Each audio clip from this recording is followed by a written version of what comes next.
Thanks for coming today. I think this is a long time coming. 40 years is enough. I think we need to figure out who committed these murders, and we're asking the public for help. In August of 1982, Joyce Tina Gallegos and Gabrielle Gabby DeStefano went missing just days apart. Tina's body was recovered from the Ogden River 10 days after she went missing. Gabby's body was found in a dirt field a month later. These crimes happened over 40 years ago, but they mean as much to their families and law enforcement as if they happened today. In a plea for assistance from the public, our investigators are specifically seeking information regarding a towel and a shower curtain that were found wrapped up with Gabby's body inside in Harrisville in a dirt field. The description of the towel in the medical examiner reports is the following: a white towel with the inscription apartment 15 is on one corner of the towel. It is unknown if it was embroidered or written with a marker or ink of some kind. The shower curtain has been described as very light yellow in color and had light green markings at the bottom of it. Unfortunately, there is only one photograph of the shower curtain that can be shown. It has been enlarged here to my right and is displayed. This towel and shower curtain may play a crucial role in this ongoing investigation. We encourage anyone who might recall staying anywhere, at any motel, any hotel, any short-term apartments, in anywhere, not just Weber County, but in any county in the surrounding areas. This is Junction City. We have I-80, I-15, I-84. It could be just outside the state lines. If it somehow sounds familiar, please call in. Please call the number. Please pass on the information. It may greatly aid our investigation into these two young lives that were tragically cut short. We ask the public to closely examine these items in your mind and consider if they've ever seen any similar articles at any of the places that they stayed in the 1980s or early 90s. If you have any information that could trace the origin of these items, please do not hesitate to contact myself, Steve Haney, investigator with the Weber County Attorney's Office. My number is 801-399-8618. If we could use any of this information, it could be instrumental in resolving these cold cases. It does not matter if the recollection of these items is outside of Weber County, like I said earlier. We remain committed to achieving justice for both Tina and Gabby and their families. Your assistance is vital in bringing their assailants to justice. Please reach out with any leads. Any lead whatsoever, please call in. These cases still mean a great deal to these families. They came here today and they see their loved ones on the blown up photographs. It still brings tears to their eyes. They remember them as they were back then. We want justice for them. Please call in. Does anybody have any questions? It's been lost to time. There's been many stories about how they were discarded prior to DNA analysis, and the case was sitting stagnant.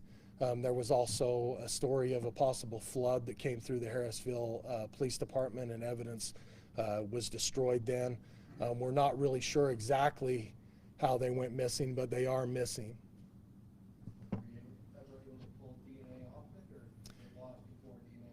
It was prior to DNA swabbing. We don't have any samples from either the towel or the shower curtain. We're asking for any recollection of the memory of staying somewhere that sounds similar, where it was written on the towel of the apartment that they stayed in, whether it was embroidered, whether it was written in ink or marker or just spray painted in block letters. Even if it remotely sounds familiar, please pass on the information.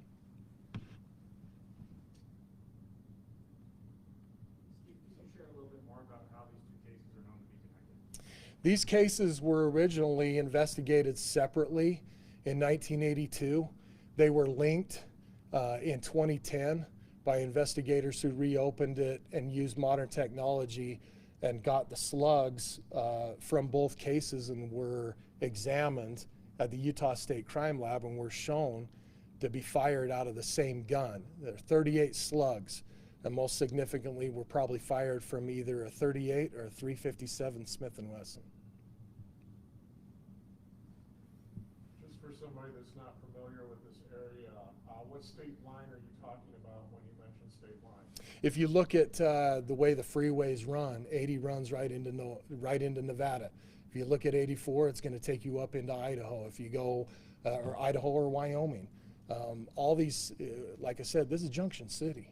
We're right next to where these freeways come in. It could be as simple as that, or it could be just an outside county, Box Elder, Cache, Davis, Summit, just right outside of Weber County. But we didn't find Tina for 10 days. She wasn't in the river for 10 days. We didn't find Gabby for a month. She wasn't in this ditch for a month. Evidence suggests that she was held somewhere where there's a shower curtain and a towel with apartment 15 written on them. It's significant evidence. Rack your brain, think back. If it sounds familiar, please pass on that information. Do you feel like you're this close, like you just need that one more piece of information and you can wrap it all up, or are you just hoping this opens up new avenues, or how? Homicides are like a sweater that has a thread on it. You start pulling that thread and the whole thing will come apart. All we need is that one thread that we can pull on, and things will fall apart. We're doing new things. We're looking at new angles on this case, re-interviewing old witnesses, looking at things differently, because what we've been doing for 40 years hasn't worked. Let's look at it with different eyes and see what else we can find. This evidence is significant. I can feel it.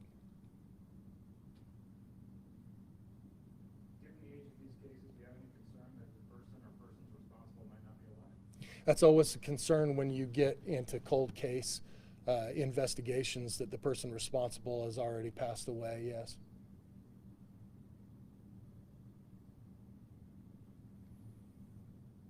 I believe there was originally a suspect back named before. Was that person lived out? We've interviewed multiple suspects. In this case, 3 significant suspects have had multiple interviews. DNA has been obtained from them. They've been compared to DNA that was found from Tina Gallegos' purse, and it was not a match.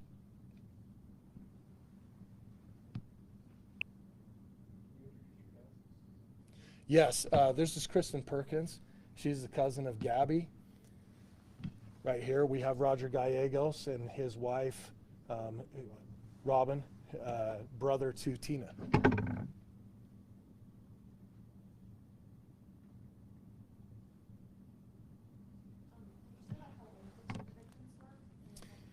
Tina was 21 years old when she was last seen at the corner of 25th and Washington.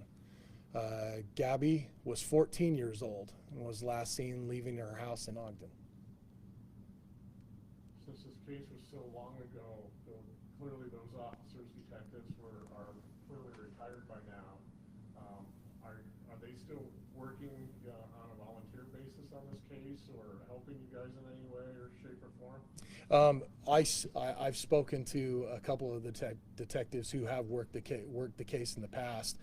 Any insight that I can possibly gather from past detectives who were top-notch. We had some top-notch detectives who've worked this case, and yes, I have spoken with them.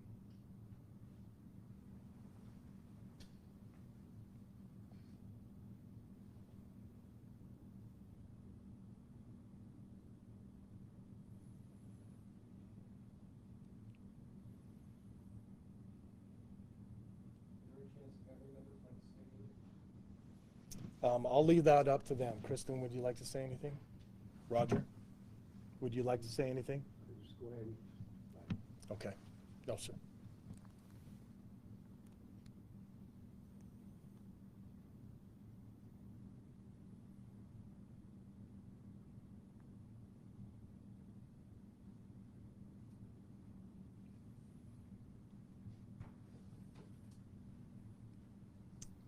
Any other further questions anybody has? Jason.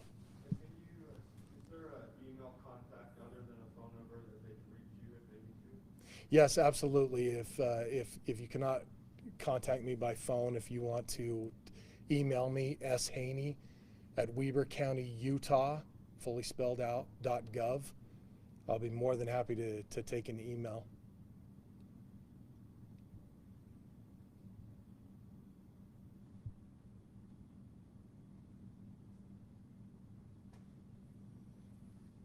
Anything else?